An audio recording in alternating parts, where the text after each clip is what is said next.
제 마태복음의 제 2부는 8장에서 10장까지인데, 이에 관한 기사는 메시아이신 예수님의 능력과 이적 사건, 그리고 제 2차 갈릴리 사역에 대해서 8장 9장에서 기록하고 있고요.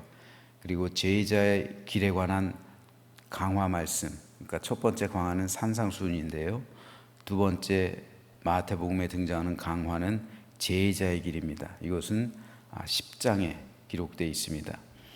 오늘 우리가 읽은 마태복음 9장은 크게 6문단으로 나눌 수가 있습니다.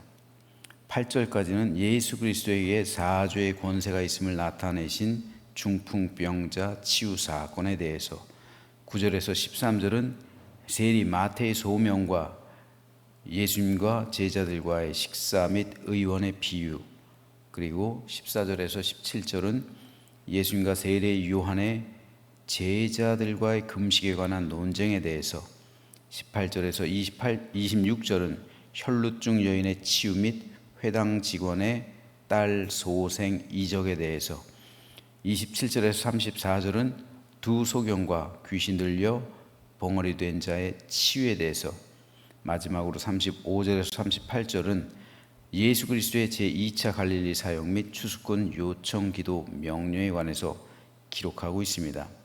이렇게 8장과 9장을 통틀어서 10번의 이적 사건이 기록되어 있습니다. 이를 통해 예수 그리스도께서 메시아심을 보여주고 있는 거예요. 오늘은 이 가운데서 특별히 9절 말씀에 대해서 살펴보려고 합니다. 예수께서 그곳을 떠나 지나가시다가 마테라 하는 사람이 세관에 앉아 있는 것을 보시고 이르시되 나를 따르라 하시니 일어나 따르니라. 여기서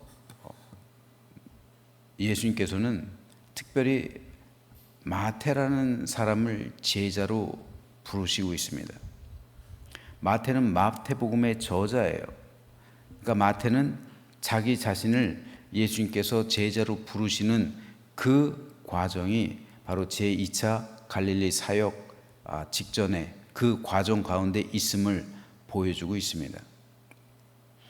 그런데 다른 복음서에 보면은 마태라는 이름 대신에 레위라는 이름을 사용하고 있어요. 즉 마태는 자기를 소개할 때 마태로 소개하고 있는데, 다른 복음서의 저자들은 마태라는 이름이 아니라 레위라는 이름을 사용하고 있습니다. 마태는 헬라식 이름이에요. 그리고 레위는 히브리식 이름입니다. 마태복음은 유대인들을 대상으로 기록했죠. 따라서 마태라는 헬라식 이름보다는 레위라는 히브리식 이름을 사용하는 것이 더 친숙할 수가 있습니다. 왜냐하면 유대인들이 다 잘 아는 이름이니까요. 그런데 왜 마태는 굳이 히브리식 이름인 레위가 아니라 헬라식 이름인 마태를 사용하고 있을까요? 그 이유는 그가 히브리식 이름인 레위를 쓰기에는 부끄러웠던 세리였기 때문입니다. 한때 그는 재산을 쫓아 세리라는 직업을 선택했던 사람입니다. 예수님 당시 갈릴리 지역은 로마에 대한 반감이 극에 달했던 시절이죠. 두 차례 벌어졌던 농민 반란으로 인해서 로마 정부에 의해 무자비한 보복을 당했습니다. 수많은 사람이 죽어나갔어요. 그리고 노예로 끌려갔어요. 토지는 몰수당했습니다.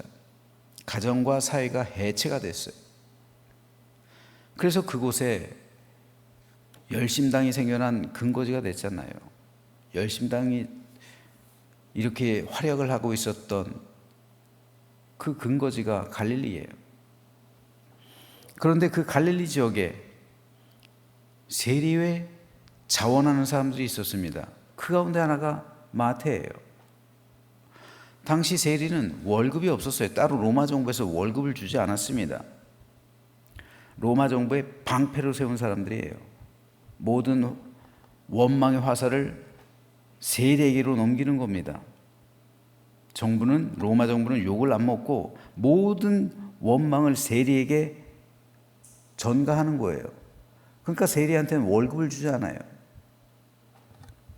로마 정부가 갈릴리 지역에 할당량을 부여하면 세리들은 그에 합당한 세금을 걷어들여요.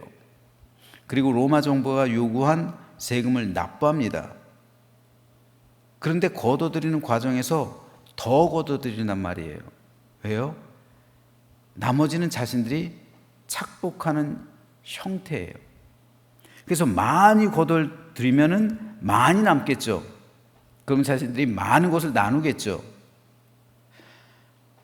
세리들의 욕심 때문에 로마 정부가 요구한 세금보다 훨씬 더 많은 세금을 걷어들이는 거예요. 그리고 세리들 뒤에는 로마 정부에서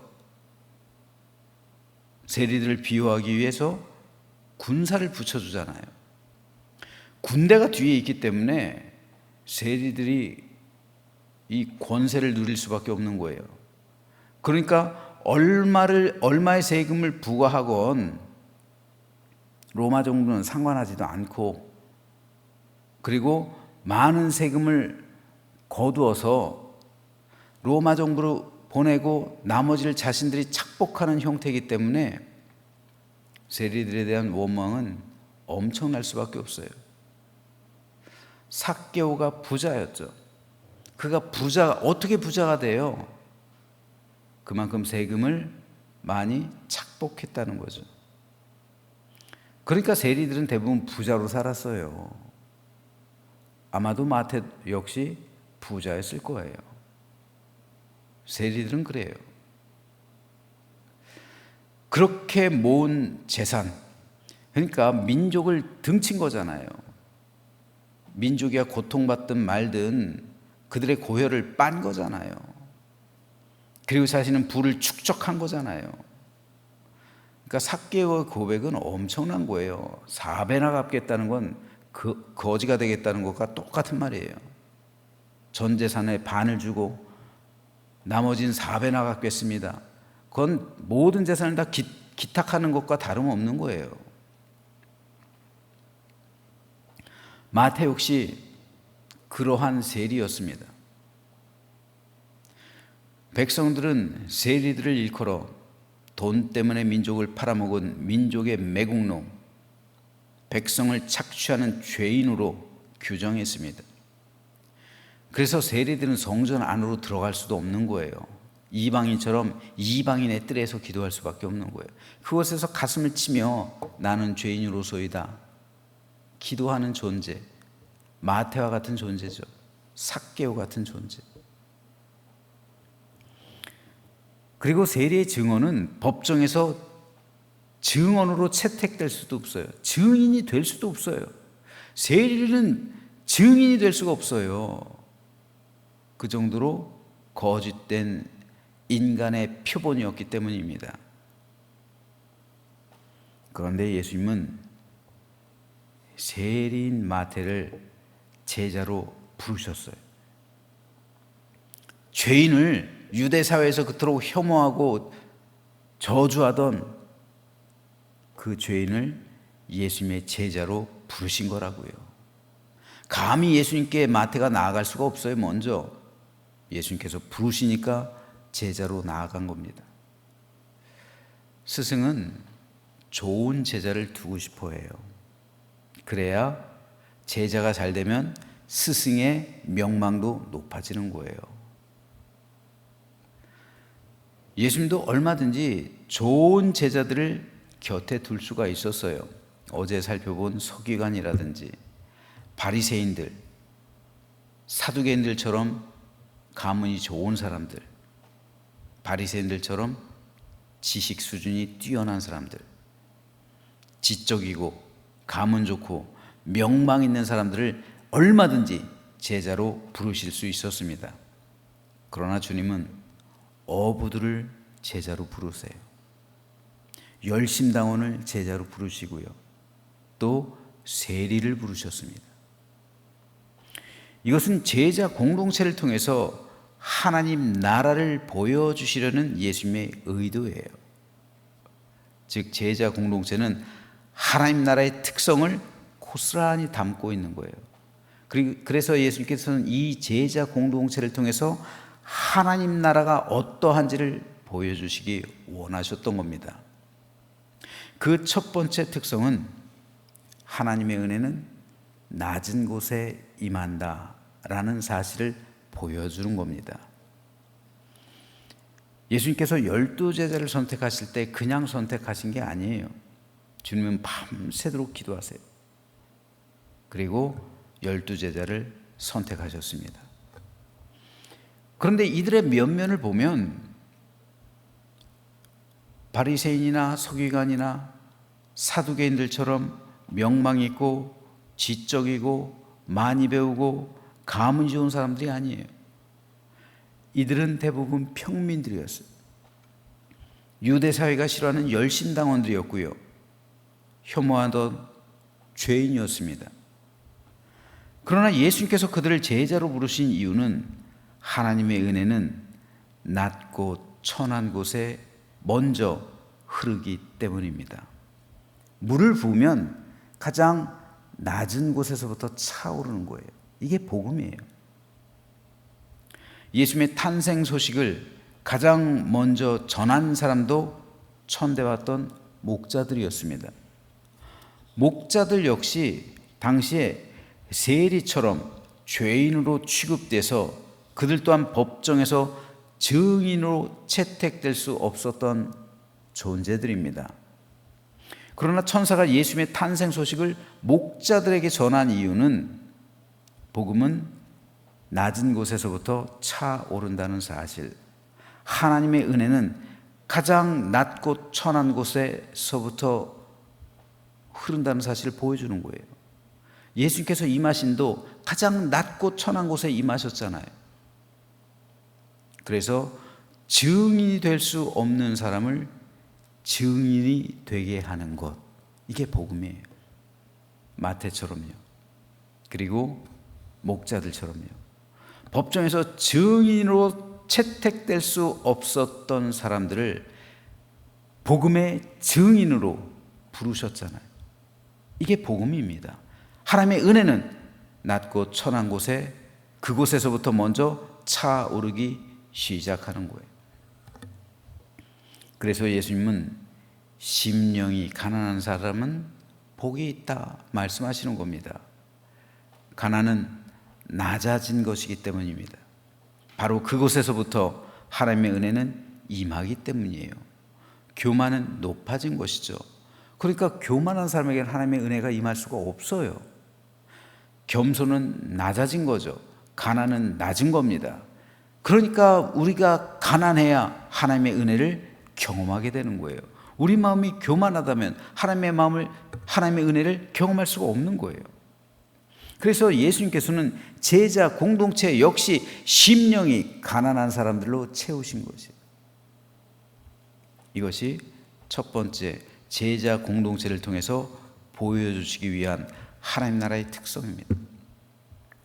두 번째로 제자 공동체의 특성은 다양하다는 거죠. 이것을 통해 하나님 나라는 다양하다, 다양성을 보여주시는 거예요. 제자들은 직업이 다양했죠. 성격도 다양했어요. 다른 성격, 다른 환경, 다른 삶 속에서 살아갔습니다. 그래서 이들은 다툴 수밖에 없었던 거예요. 기질이 다르잖아요. 그러니까 자란 환경도 다르고, 그러니까 서로 12명이 있어도 다 다툴 수밖에 없는 거예요. 그들에게 친한 동무들이 하나씩 있죠. 짝을 나눴잖아요. 6팀으로. 그 팀과 팀이 서로 부딪히는 거예요. 자꾸만. 알력과 갈등이 있어요. 예수님의 제자 공동체에서요. 그런데 성령께서 그들에게 임하시니까 그들이 하나가 되죠. 조화롭게 된다. 성령께서 임하시니까 그들이 조화를 이루어요. 그러니까 그들 사이를 이어주는, 하나가 되게 하고 조화가 되게 하는 것, 그것이 성령님의 임재하심입니다. 그 이후로 그들의 삶은 완전히 바뀌게 되잖아요. 오케스트라를 보면 수십 가지의 악기가 있습니다. 이 악기들의 특성은 각각 다 달라요. 하지만 이 악기들이 내는 소리는 다르지만 지휘자에 따라 그들이 조화를 이룰 때 사람들은 감명받는 겁니다. 제자 공동체가 그랬어요. 성령님 안에서 그들이 하나가 될 때 그들은 조화롭게 됐어요. 그들의 다양함이 조화가 돼요. 그래서 수많은 사람이 믿게 된 것이고 오늘 우리에게까지 복음이 전해진 겁니다. 이처럼 하나님 나라는 다양성을 통한 조화를 이루는 것. 빛도요, 무지개도 7가지 색깔인데 조화를 이루잖아요. 따라서 좋은 교회는 다양성을 통해 조화를 이루고 하나가 되는 곳입니다. 교회는 지상 천국이잖아요. 천국을 보여주는 것이잖아요. 제자 공동체잖아요. 그러니까 좋은 교회는 서로 성도들이 다 기질 다르고 성격 다르고 또 자라온 환경이 다르고 직업이 다르고 각자 생각하는 생각이 다르고 각자가 지지하는 정당도 다르고 각자가 살아가는 신념도 다르고 철학도 다르고 모든 것이 다 달라요. 그런데 여러분, 다른 거지 틀린 게 아니에요. 그죠? 우린 서로 다른 거지 틀린 게 아니에요. 옳고 그름이 아니에요. 그렇잖아요. 그런데 다른 거를 틀리다고 표현하면 안 되는 거예요. 다른 거예요. 다르기 때문에 이 다름이 성령 안에서 조화를 이루게 된다면 이건 아름다운 거예요. 획일적이라면 얼마나 심심했을까요? 여러분, 세상이 색깔 하나로 하나님께서 우리에게 여러분 눈이 칼라로 된 것이라는 것에 대해서 감사해 본 적 있으세요? 대부분 짐승들은 눈이 흑백이에요. 그래서 흑과 백밖에 구별을 하지 못합니다. 근데 사람의 눈은 총천연색이에요. 얼마나 사람들이 색깔을 많이 구별합니까? 이 색깔을 구별할 수 있는 능력, 그리고 색깔이 다 다양한데 조화롭게 되잖아요. 이게 얼마나 아름다운 거예요. 그러니까 보시기에 심히 좋았더라. 사람도 그러니까 하나님께서 이 능력을 주신 거잖아요. 그러니까 사람도 하나님께서 주신 대자연을 보면서 경탄하는 거잖아요. 왜요? 색깔이 다 다르니까요. 다르다는 것은 다양하다는 거예요. 마찬가지로 사람은 다릅니다. 다양하다는 거예요. 근데 이것이 성령님 안에서 조화를 이루게 된다면 얼마나 아름다울까요?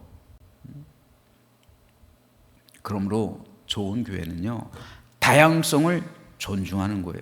나와 다름을 존중하는 겁니다. 나에게는 이것이 없는데 나는 노란색인데 너는 파란색이구나. 나는 파랑인데 너는 빨강이구나. 너는 초록이구나. 너는 하양이구나. 이 다양성이 얼마나 중요한 겁니까? 그러니까 이것이 조화가 될 때 우리 교회가 얼마나 풍요로워지고 아름다울까요? 그런데 나와 다르다고 해서 서로를 공격한다면 그것은 천국이 될 수가 없는 거죠. 그것은 마귀 공동체가 되는 거예요. 그러므로 예수님께서는 제자 공동체를 통해서 다양성을 보여주시는 거예요. 그럴 때 하나님께서 임하셔서 세상을 변화시키실 능력을 주시는 것이고 하나님 나라를 보여주시는 것, 이것이 예수 그리스도 제자 공동체의 두 번째 이유입니다. 하나님 나라를 보여주시는 두 번째 이유. 마지막 세 번째 이유는 화해와 일치입니다. 제자 공동체를 통해서 예수님께서는 화해와 일치를 시키는 하나님 나라의 특성을 보여주시길 원하신 거예요. 예수님의 공동체는 오늘 본문에서 마태를 부르셨는데 마태 같은 세리가 있어요. 그와 동시에 세리를 척결하는 열심당원이 있어요. 우리나라로 말하면 친일파와 독립투사가 함께 있는 거예요. 즉 순사가 된 사람하고 독립투사가 같은 공간에 있는 거예요. 공산주의자하고 자유주의자가 같은 공간에 있어요. 여러분, 이 둘이 섞일 수 있어요? 일본의 순사하고 독립투사랑 같은 공간에 한 제자가 될 수가 있어요? 공산주의자하고 자유주의자가 한 스승의 제자 공동체로 있을 수 있어요? 그럴 수 없어요. 이것이 어떻게 조화롭게 되겠어요? 서로를 죽이려 할 겁니다. 그러나 이들은 한 가지 공통점이 있어요. 뭡니까? 모두 다 죄인이라는 거죠. 죄인이라는 건 공통점이에요. 따라서 그들에게는 하나님의 용서가 필요한 거예요. 그리고 하나님의 죄사함을 받아 구원받게 됐을 때 그들은 하나님 나라의 백성으로 묶이게 되는 거죠. 그러므로 하나님의 은혜 안에서 그들은 화해하게 되는 거예요. 그리고 하나님 나라에서 그들은 한 마음 한 뜻으로 일치하게 되는 겁니다. 이사야가 말한 것처럼요, 이리가 어린 양과 함께 살고요, 표범이 염소와 함께 눕고요, 송아지와 어린 사자와 살진 짐승이 함께 있고요, 어린 아이가 아이에게 이끌리고요, 암소와 곰이 함께 먹고요, 그것들의 새끼가 함께 엎드리고 사자가 소처럼 풀 먹고 젖 먹는 아이가 독사의 구멍에서 장난치고 내 거룩한 모든 곳에서 해됨도 없고 상함도 없을 것이니 이는 물이 바다를 덮은 같이 여호와를 아는 지식이 세상에 충만할 것입니다. 이것이 바로 이루어진 공동체가 제자 공동체예요. 그래서 독립투사들인 열심당원하고요, 매국노들, 순사들이라 불리는 이 세리하고 같은 공간에 있는 거예요. 서로 죄인들이잖아요, 모두 다. 그런데 다 용서함을 받았어요. 그래서 서로를 보듬어 주는 거예요. 화해하는 것, 그리고 일치를 이루는 거예요. 예수님의 제자 공동체는 그렇기 때문에 천국을 상징하는 거예요. 천국에서 이들은 하나가 됩니다. 일치가 돼요. 세상에서는 그들이 원수였지만 천국에서 이들은 화해를 하고 화평 가운데 화목을 누리며 평화의 삶을 살아가는 거예요. 이것을 보여주시기 위해서 주님은 제자 공동체를 그렇게 부르신 거예요. 하나님 나라에서는 이들이 화해하고 화목하고 일치가 된다는 사실을 보여주시는 거예요. 그러므로 제자 공동체는 오늘날 우리 교회의 현실이기도 한 거예요. 우리 교회 역시 다양한 사람들이 모여 있잖아요. 그래서 마음에 맞지 않을 수도 있어요. 세상적으로 바라보면요, 서로 갈등할 수도 있어요. 반목할 수도 있습니다. 하지만 하나님 나라 안에서 우리가 인정해야 될 것은 우린 다 죄인이라는 사실, 그리고 하나님의 은혜로 용서함 받았다는 사실, 그래서 천국이 내 안에 임했다는 사실, 그리고 천국이 당신 안에도 임했으면 우리는 서로 화해하고 그 안에서 화목하고 주님 나라 안에서 일치를 이루어야 한다는 사실, 이것을 증명해 보여야 우리가 천국에 속했음을 증거할 수 있는 겁니다. 그러므로 저와 여러분 모두가 예수님의 제자 공동체인 교회를 온전히 이루게 되기를 소망합니다.